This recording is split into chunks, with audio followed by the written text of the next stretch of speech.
La France est un territoire géographique de forme hexagonale. Elle dispose de frontières naturelles au nord, la Manche, qui sépare la France de l'Angleterre, à l'est le Rhin et les Alpes, tandis qu'au sud on trouve les Pyrénées qui la séparent de l'Espagne. Mais les frontières de ce territoire ont pu varier au cours des siècles.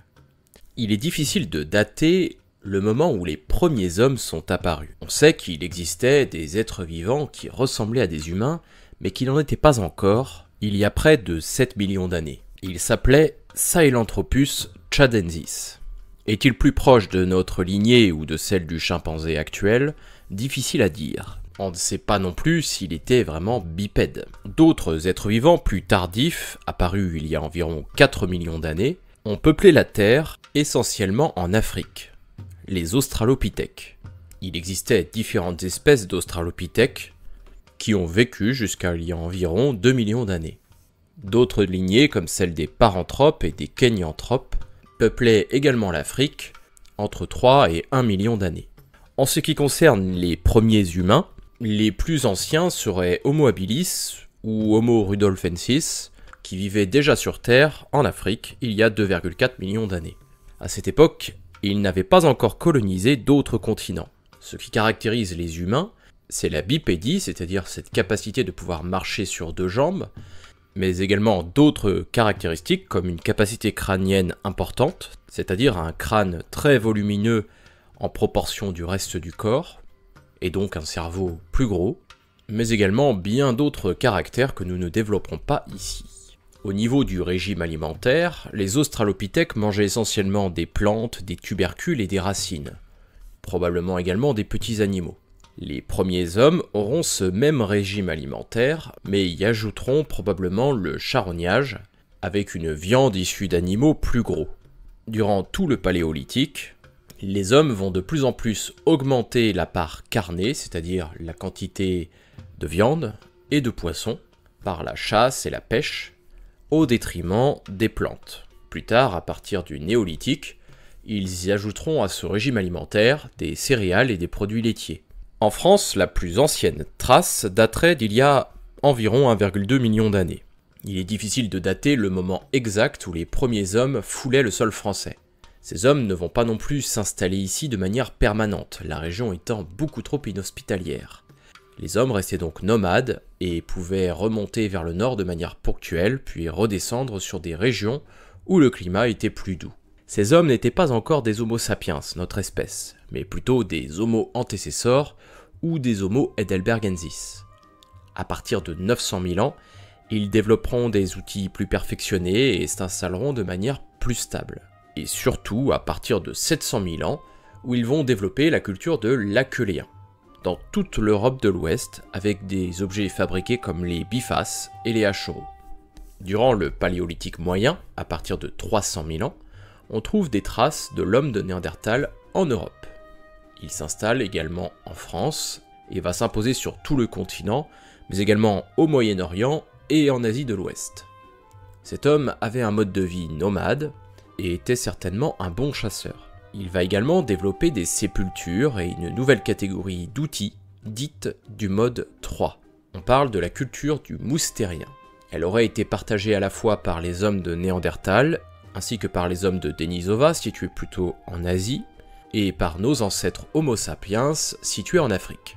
En effet, les premiers individus de notre espèce étaient présents en Afrique. À ce moment-là, ils n'avaient pas encore quitté ce continent. La première vague de migration d'Homo sapiens hors de l'Afrique se déroulera il y a environ 120 000 ans, avant notre ère, mais on trouve peu de traces de ces hommes dans le génome humain actuel. Une nouvelle vague de migration, qui laissera beaucoup plus de traces, celle-ci débutera il y a environ 66 000 ans. Les hommes s'installent de nouveau au Moyen-Orient, et ici ils se métisseront légèrement avec certains hommes de Néandertal qui y habitaient. Par la suite, certains poursuivront leur longue marche en direction de l'Est, afin de conquérir l'Asie, puis l'Australie et l'Amérique encore bien plus tard. Durant le Paléolithique supérieur, les Néandertaliens d'Europe développeront la culture du Châtelperronien, tandis que nos ancêtres sapiens développeront la culture de l'Aurignacien à partir de 43 000 ans. C'est le début du Paléolithique supérieur. Cette culture est notamment marquée par des peintures rupestres réalisées sur les grottes. Le culte des gros mammifères est important, avec des représentations de chevaux, de mammouths, de bisons, de rhinocéros ou encore d'ours. Cette migration de sapiens avait notamment été favorisée par un réchauffement climatique. Cet Homo sapiens de l'Aurignacien arrivera certainement en France par l'Europe de l'Est il y a environ 43 000 ans. Néandertal, quant à lui, disparaîtra progressivement durant les 5 millénaires qui suivront. Il n'aurait pas été éliminé par nos ancêtres, mais il aurait plutôt disparu à cause de problèmes de diversité génétique. Au départ, les Homo sapiens qui arrivent en Europe sont des nomades, chasseurs-cueilleurs. On peut penser que ces hommes avaient déjà créé les premiers instruments de musique. Ils devaient probablement savoir chanter, danser. Ils portaient déjà des vêtements de peau et savaient coudre à l'aide d'aiguilles. Ils devaient également pratiquer un culte, prémisse de la religion. Au départ, probablement un culte animiste, comme peuvent le laisser supposer les peintures rupestres. La culture de l'Aurignacien est caractérisée par ses pointes de saguet à base fendue en ivoire ou en bois de renne.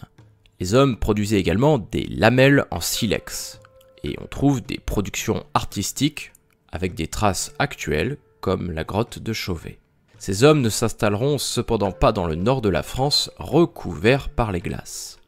Ils vont essentiellement se concentrer vers le sud, effectuant quelques excursions périodiques dans les contrées septentrionales. Entre 34 000 et 26 000 ans, une nouvelle branche d'Homo sapiens venue également du Proche-Orient va s'installer en Europe, et peut-être même dans l'est de la France. Ils vont développer la culture du Gravétien, avec des statuettes aux formes féminines particulièrement exagérées, surnommées Vénus.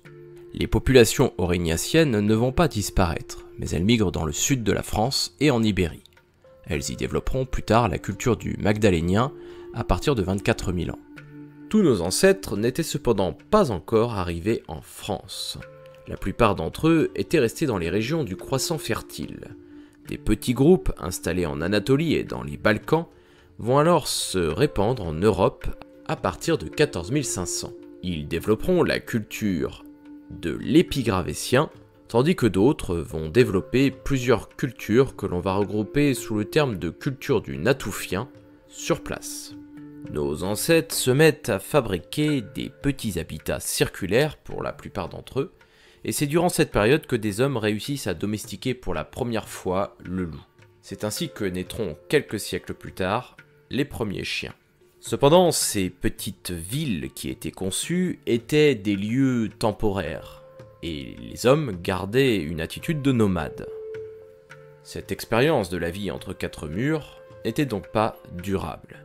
Pour que les hommes se sédentarisent réellement, il faudra attendre quelques années encore. Entre 10 800 et 9 600 ans avant notre ère, une nouvelle grande vague de froid, accompagnée de sécheresse, forcera ces hommes à reprendre une vie à 100% nomade. La nourriture se faisant rare, il fallait chercher des lieux plus favorables.